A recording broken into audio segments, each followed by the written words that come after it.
Gandang umaga mga kalakotsero. Tatapos lang tumakbo mga kalakotsero. Tanghali na, gumising ako nagsimula ako tumakbo 9. Mag-11 na yata. Nagsalang ng labahin mga kalakotsero habang nagpapahinga. Akong almusalan dito sa likod ko mga kalakotsero. Mainit na kape. Mayroon tayong konting prutas dyan yan mga kalakotsero. Pizza. Yan. Cheese and bacon na pizza mga kalakotsero. Habang naghihintay na matapos yung umiikot na linalaban. Langhap ng hangin dito sa labas habang nagkakapit. Almusal mga kalakotsero.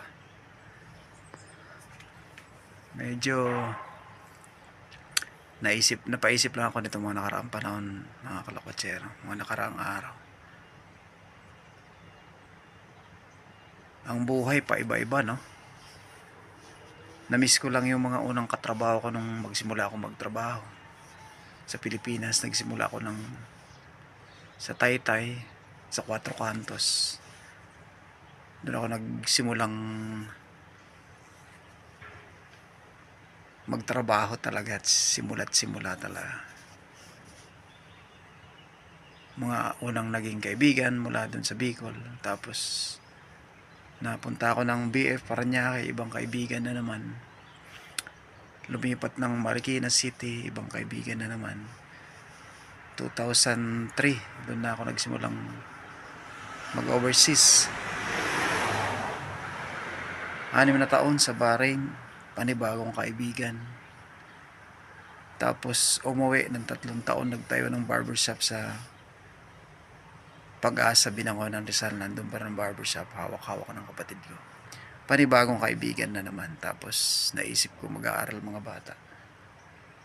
Umalis na naman ako overseas. 12 years ako sa Qatar. So kalalanding ko lang dito nung December. Dito na ako nagpasko sa New Year, December 19. Dumating ako rito. Medyo napaisip lang ako ng konti ng isang araw. Nasaan na kaya yung mga kaibigan ko dati? Eto, bumubuo na naman ng mga bagong kaibigan dito sa Australia. Pero dito sa lugar namin sa Penrith, medyo mahirap maghanap ng Pilipino. Hindi masyadong visible ang Pilipino rito. Black town daw, pero dito sa Penrith di masyado. So, ganun palang buhay, ano? Panibagong kakilala, panibagong kaibigan, panibagong trabaho, panibagong pakikisama. Mga kalakotsero, medyo napadrama tayo. Almusal muna tayo at baka lumamig na itong kape sa kayong pizza. Di bali itong prutas kailangan na malamig. Gandang umaga mga kalakotsero ulit. At dito tayo in a few days dyan sa Pilipinas kung mahal.